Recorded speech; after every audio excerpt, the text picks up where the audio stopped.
Hello, everyone. This is John with the Reluctant Tech Traveler, and today we're going to be interviewing a good friend of mine, Ben Twitchell.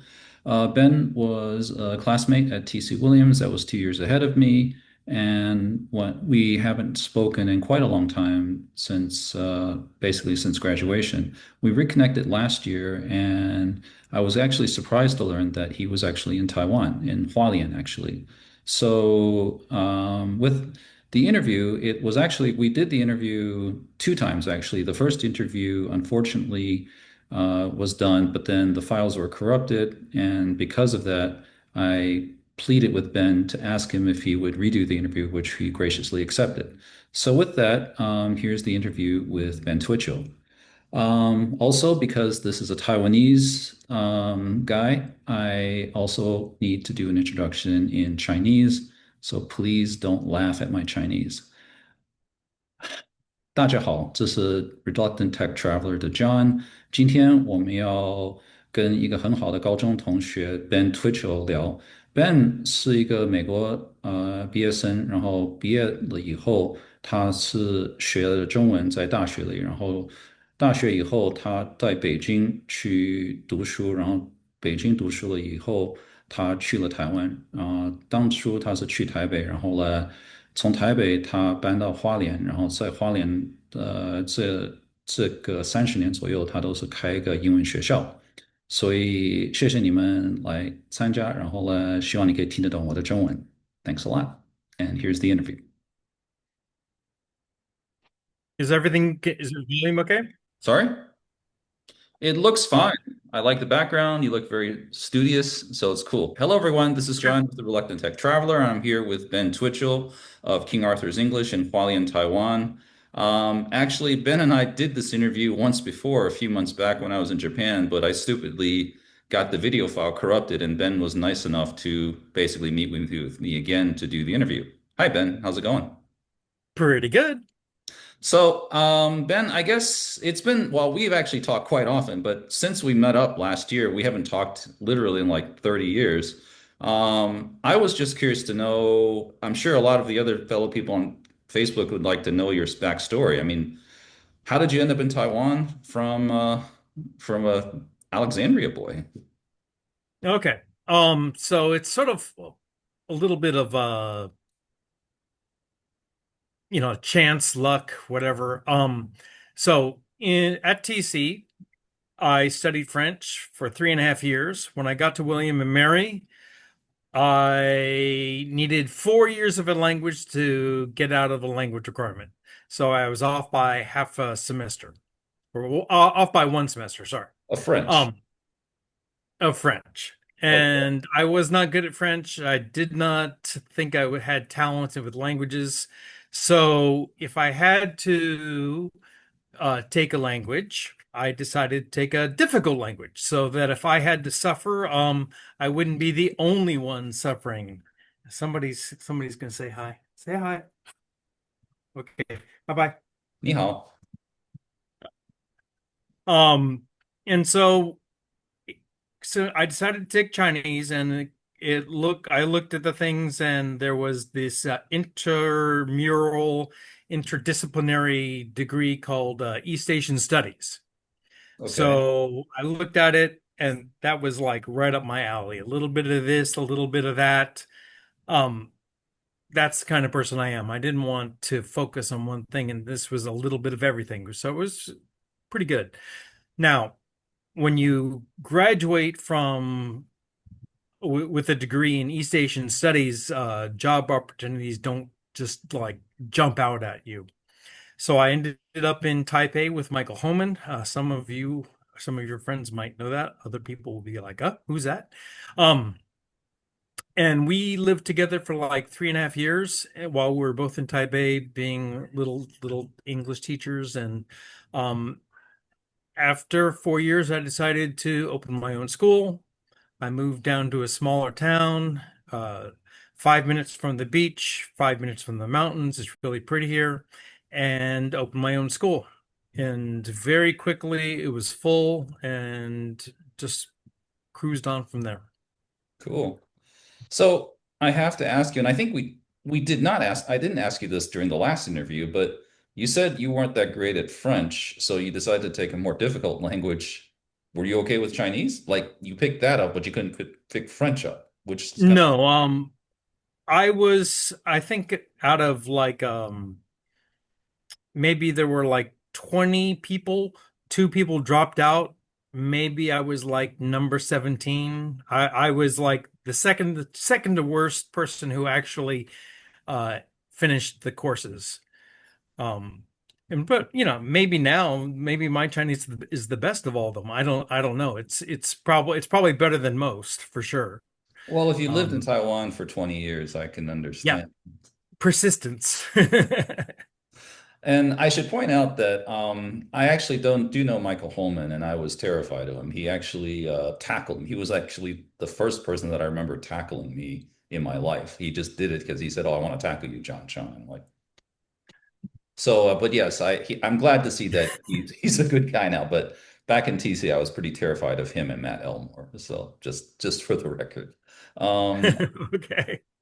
but I mean, so did you like? How was the life in Taipei? I mean, was it culture shock when you first went there, or Well, I would say the culture, I had a year in Beijing before I came to Taipei. So okay? the culture shock was definitely like the beginning of the end of the Mao era, beginning of Deng Xiaoping's era in China is a pretty interesting time there. So that's where the culture shock really sort of, came. When it got Taipei, it was like a step up from Beijing. So uh, a lot less culture shock, I would say. But I mean, when you went, I mean, I remember going in the 90s with my father, and I mean, I'm Asian, but I still have kind of an American face, and I remember the kids all staring at me and pointing, "Oh, Lao Wai," and so I mean, you must have gotten like that ad Oh, nauseum but here in but Beijing. it was a lot worse in mainland China. So in mainland China, I had long hair and a beard, and I would hear people say all the time, "Is it a man? Is it a woman? Is it a man? Is it a woman?" And they couldn't, just get it through their heads that that a male would have long hair, or maybe they thought it was just as likely that a female might have a full beard. But you know, um, no, that's one of the things I think that was sort of attractive. You're sort of special. I like talking with kids, and people come up to you and like just start a conversation because they wanted to practice their English a little bit, and basically everybody knew 10 questions, and then there would be silence. Um, their English here has improved a lot. Hmm. There's definitely a lot of theatricality in teaching English in Asia, for those of you that don't know. I mean, part of the attraction for English teachers is it gives the kids a chance to see like a foreigner. I remember when I was in Taiwan going for a job interview to teach English when I was looking for a job, and then over the phone they were like, "Oh yeah, John, your English is fine. Come on over." And they looked at me and they're like, "Oh, well, we can't hire you. You're not American." And I'm like, "What?" And he's like, "Oh, well, we need a real American." So I think there's definitely part of like the theatricality of looking the part and playing the part. So I think part of the There's popular is there's definitely a nice big seam of racism there. that. Yeah, and if you're Russian and can barely speak English, but you look foreign, yes, you can be hired right away.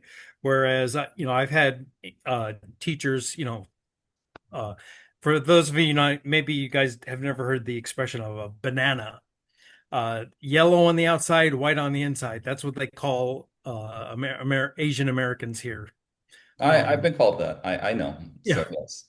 And, it's silly because, obviously your English is just as good as mine. And it's all about where you grow up, not about, what your skin looks like. Um, but, yeah, here, part of having a foreign teacher, part of it is marketing. It So they, is, and I'm pleasantly happy, or I'm happy to say that I do believe you are a very good teacher. But I've seen some Russian dudes in Taipei, and I'm like, "What are you doing here?" He's like, "Oh, I teach English," and I'm like, "Oh my God!" So yes, that drives me crazy when I see the Russians, as English teachers. But I mean, I guess they looked a part of the, oh my God, like for a Taiwanese or an Asian, the blonde haired, blue eyed, oh my God, this is an English teacher. And so, yes, that really, really annoys me when I see Russians teaching English in Taiwan, actually. So, Yeah, it can be frustrating at times. Arthur, you have to be quiet if you're gonna be here, okay? Everybody, this is Arthur. He's about 5 and how sort of Arthur? curious what's going on. So, but I mean, but okay, so you're more of the anomaly in Beijing. So you got to Taipei, then you went to Hualian. I guess how are you adapted to Taiwan life? I mean, do you like it, or are you used to it, or Oh how? yeah. No, I mean it's life here is, pretty simple. If you can deal with the food, then you shouldn't have any problems. So when we first came, uh there wasn't a whole lot of Western food, but that's what wasn't what I was after. Um and I do like Chinese food. I do like the culture. Um there were things uh that I wanted to do. You know, it really suited me. So I like teaching kids. Here they have an entrepreneurial streak. So if somebody comes and opens their own school, people don't really bat an eye about that. They're like, "Oh, you want to be your own boss?" That makes sense. Everybody wants to be their own boss here. Hmm. Half the students, adult students that I know, they want to open a coffee shop.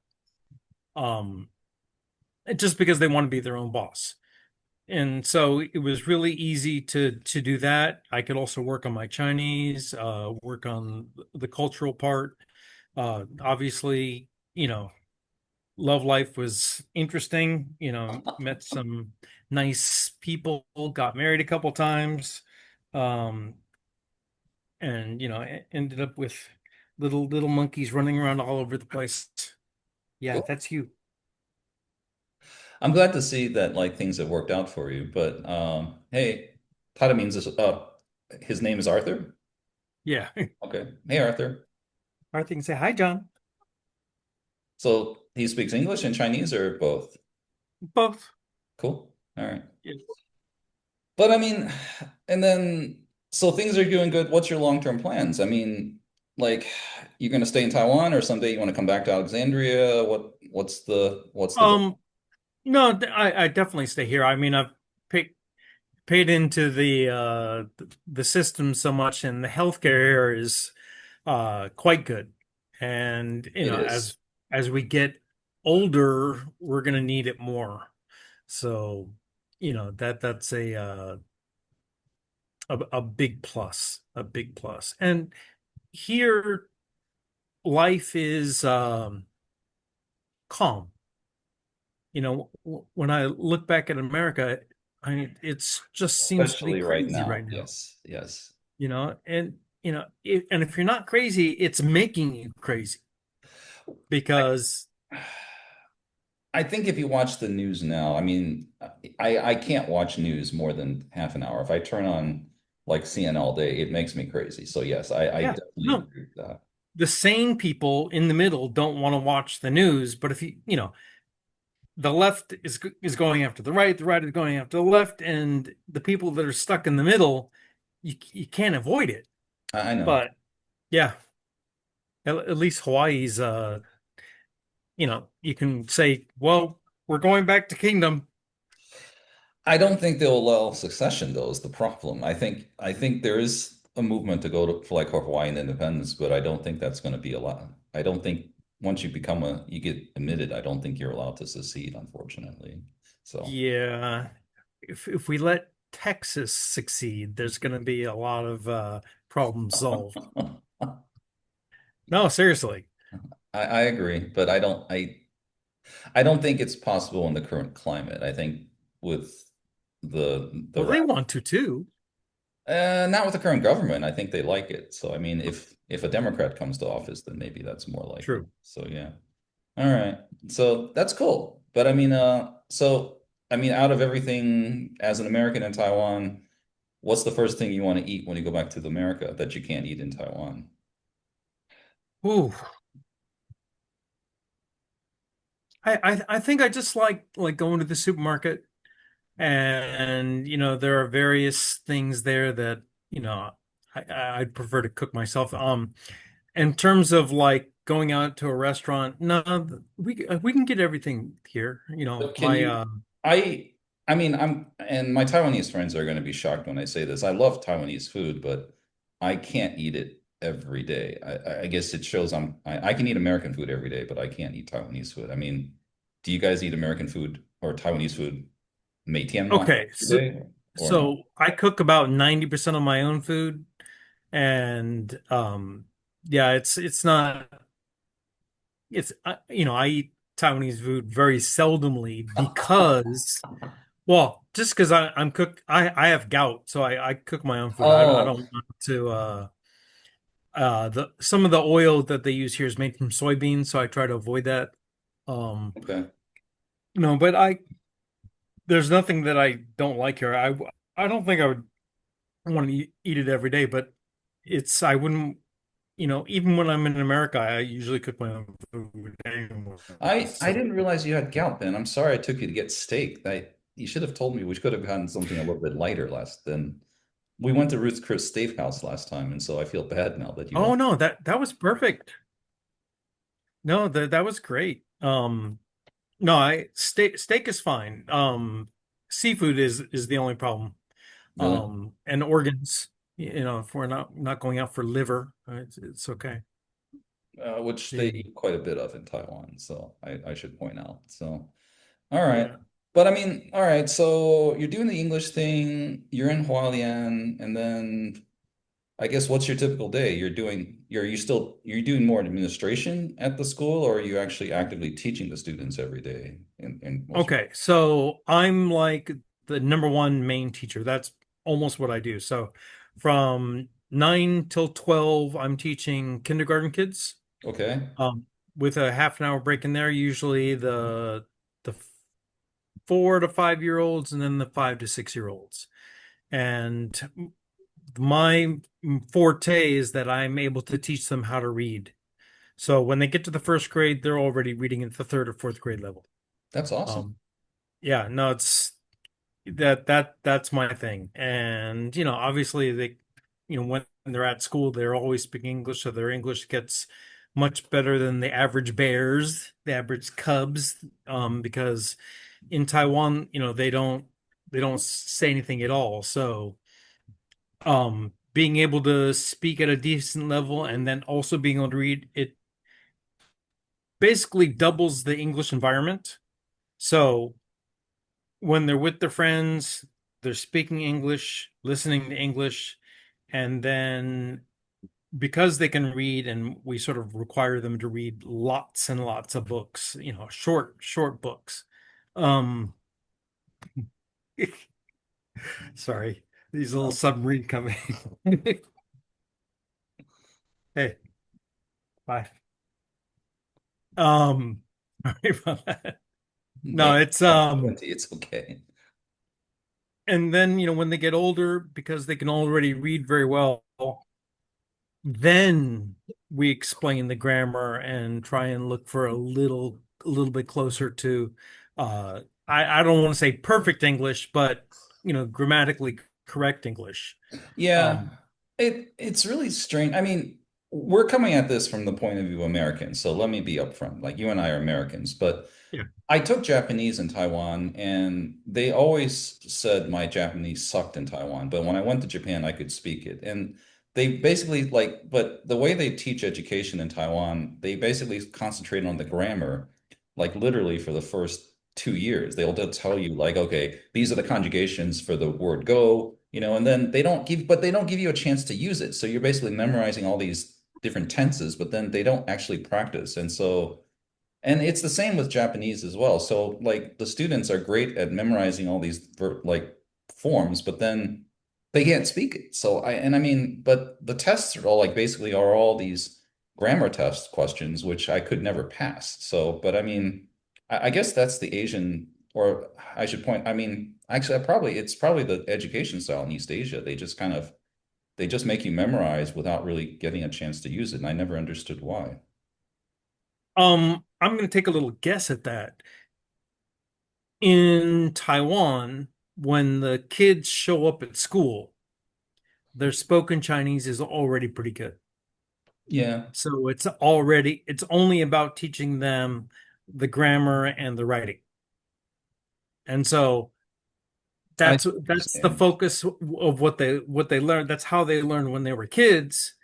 So they figure that's how they're going to learn They when learn they a do it. foreign language. Right. And the same was true when they learned English, right?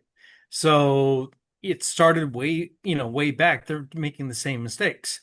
So as Americans, we know listening and speaking first, and then you teach kids how to read. Okay. And Yeah. writing is last. Why? Because it's the hardest. I got some papers from my dad, and they're my own papers, sort of like when I was in the second grade. My writing is much worse than my own students. Like I laminated some stuff to show them. It's like, look, this is what I'm doing in the second grade. You're already better now that you when you're in kindergarten. And they look at my go and they, teacher, this is wrong. I'm like, yeah, it was. It was really wrong. And Americans, they just want to encourage you. They want you to want to learn. And I guess it works for some things. But I think it puts expectations really low.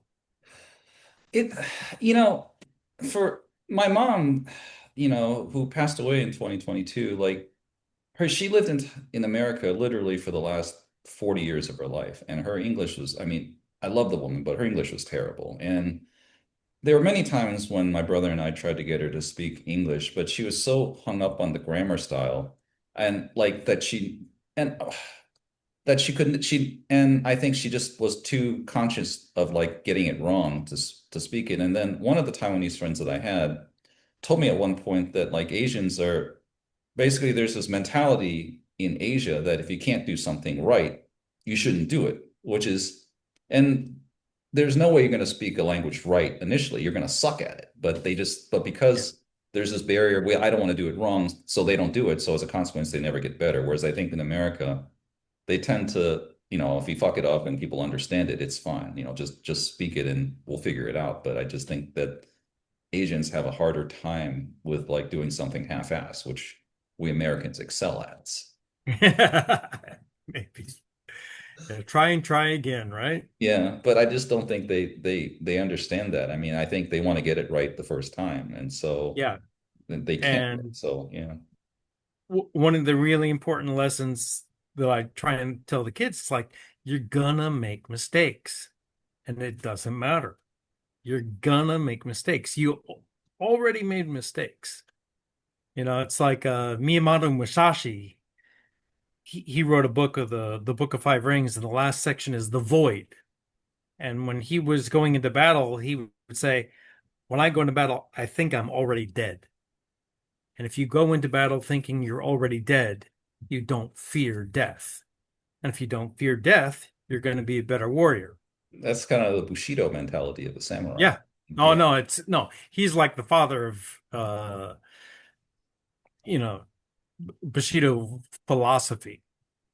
yeah. If you haven't read that book, you should pick it up. It's like that thick. So it's What's the name of the book? the Book of Five Rings. Okay, I'll check it out. Yeah, Cool. and I'm sure it's online somewhere. All right. Book of Five Rings. I'll check it out. Thanks. So, I mean, and then I always ask this to my fellow TCers. I mean, you've had quite a journey. So you were studying French, you went to Beijing, and then so from Beijing, then you went directly to Taipei. Is that right? And then Taipei. No, so Beijing was third year abroad, went Okay. back to William and Mary, finished, then had like a year of taking care of my grandma and sort of like, well, what should I do now? And ended up in Taipei with Mike. Okay. And then how long were you in Taipei before you went down south to Hualian? 4 years. Okay. And then, so out of the, if you could do it over again, would you still do Chinese? I think I asked you this last time and you said probably, but I thought I'd ask you again. Like, was there Yeah, anything in part of uh, your life which you would redo differently if you could? I don't know. I mean, there's so many, I think if you could go back, there would be so many things you'd change. And you make one initial change in your life and everything's going to be different.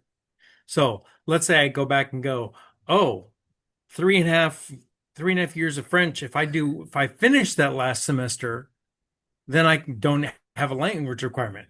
Maybe I'd make that choice, and then I wouldn't be doing Chinese, and then I would have studied something else, and I have no idea what I would have studied. But it probably wouldn't have been East Asian studies.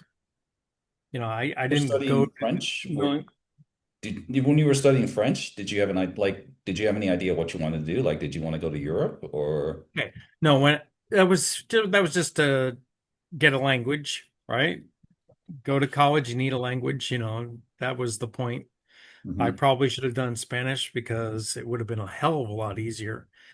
And I think Chinese people, they should study Latin. No speaking required. Wait, what? No speaking required? Oh, If you Latin. No, Latin. they still make you read it like in Latin, but yeah, supposedly that they don't know if the pronunciation was right. I think I had Mrs. Gibson at GW, so she was saying that they sort of have an idea, but yeah, you're right. No one knows how Latin was actually spoken. I see. Yeah, but it's a dead language. You don't need to speak it. If you can just read it, Read it. Yeah. you're good. Yeah. All right. But then, so you probably wouldn't do anything different, is what you're saying. You would probably still do it. No, I think if you went back with your knowledge, why even go to school? Mow lawns, buy Yahoo stock, get rich. All right, let's consider. So then, all right, I'll give you that. But then, where would you live, and what would you do with all? So you go back. You know, Yahoo and Amazon are going to jump, so you get super rich. So what do you do Okay, then? let me just go back to something that really happened. All Okay, right. Mike and I were on Baraka Island back when it was like a 7 kilometer beach, but it wasn't really famous and it wasn't really popular yet. And we were offered the opportunity to buy a resort for 3 million pesos. How much is that in dollars? Nowadays, so it's almost the same as 3 million. I Dollars? so you divide it by 32. It's reasonable.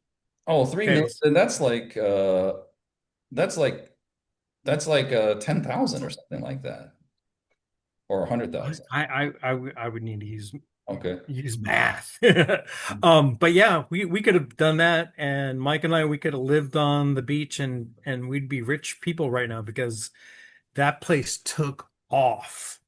And you don't have to have a good resort to be booked all the time right now. And the property values are super high. So that would have been a really interesting opportunity that was right there that we didn't take. But not that we could have, like we were poor English teachers. I'm, you know, unless we wanted to, get our families and like, Mom, Dad, we want to buy a beach resort. Right. Yeah. So, But all right. And then I think I asked you this last time, and you just gave us a couple of great stories. I mean, do you have any good stories you want to share about your time in Beijing, Taipei, well, or Hualien? I Being think last time I did the maybe the story about the scotch. Was that it? you did the scotch, and you said I think you did. They were drinking stories. I do remember that, and I Okay. think like you went to some But party, and then I think you drink quite a bit, if I remember, but I don't know if that was in China or Taiwan. yeah, I'll tell you what, I'll give you a news story, and this is a very rated G story. Oh, come on, Ben.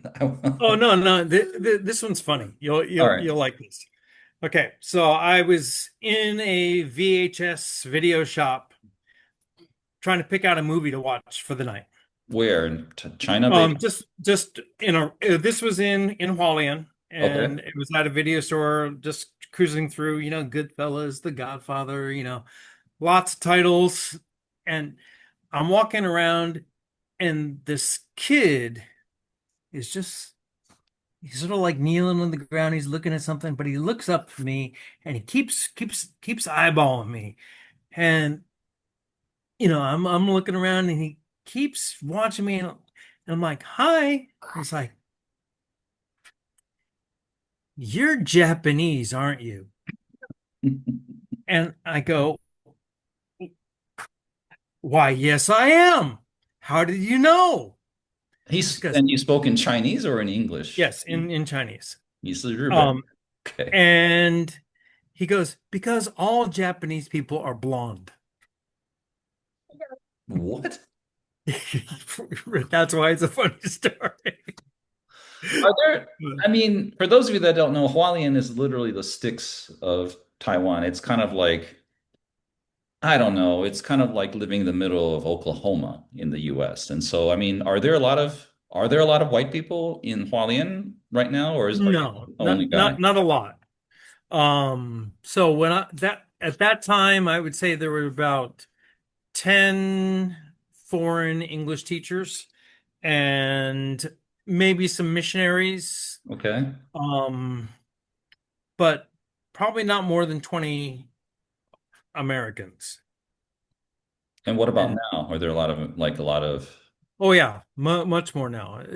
Probably getting into probably hundreds. Uh, we're just breaking into the hundreds, I think. I mean, that's still really a few compared to Taipei, but I mean, it's a lot Yeah. like you're in the countryside. So yeah.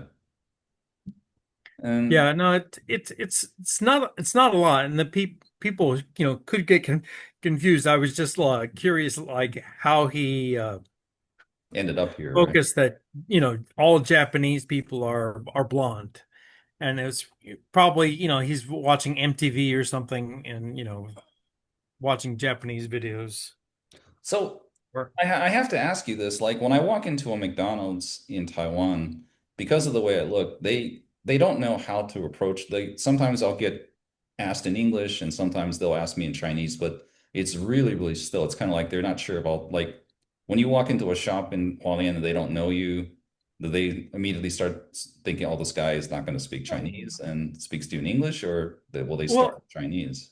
I get clever, so if I get that look, I might go up and say, like, "Do you speak Chinese?" And then they go, "Why, yes, I do speak Chinese." And they get over the fact that they don't have to speak English.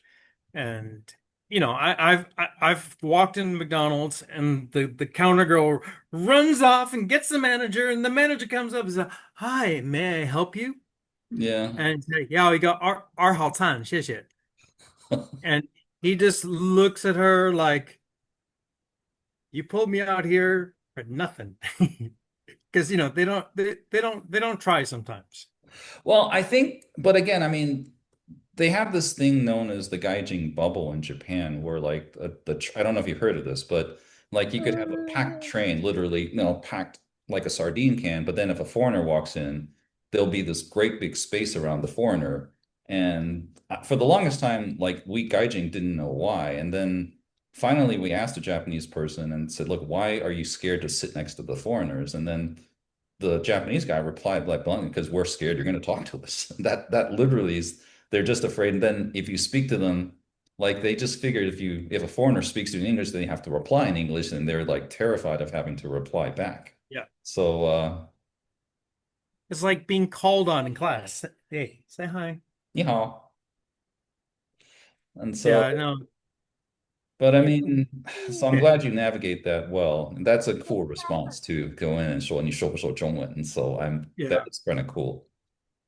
All right. So thanks. So when are you coming back to the States again? Ooh, You coming back for the hopefully holidays? not soon. And the reason I say that is my mom just went to the hospital.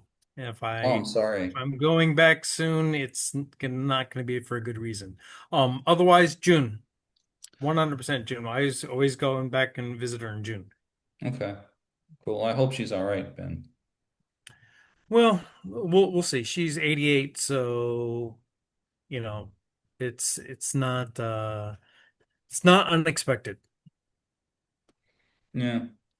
All right. Well, listen, thanks a lot for the updated interview. I really appreciate this. And then I guess I'm just going to be in Taiwan right now. For those of you, it's October 2025. I should be in Taiwan in December to see some relatives. So I'll look you up when I get there. Maybe we can meet up somewhere like in Yeah, Taichung or Taipei. definitely.